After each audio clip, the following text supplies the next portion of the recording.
Mga gunting at cutter nakuha sa bag ng mga estudyante.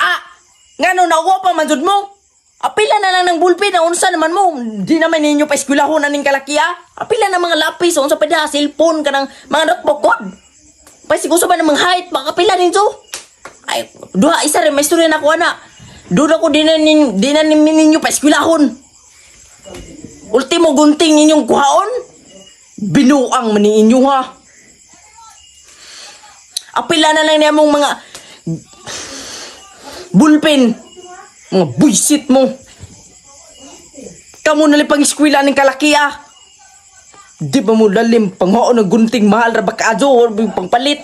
Kamu pagpalit na so man ninyong gunting ibaligyan ninyo guard. Kamawod kayo. I-recycle ninyo. Nagkuha ninyo sa mga gunting na mo. Ibaligyan nyo sa kantin. Palito na mo. Mura. Recycle. Maadjog utok jud mo mga maadjog jud mo utok.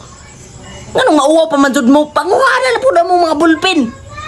Nauwaw pa man jud mo Mga buisit mo, may utok.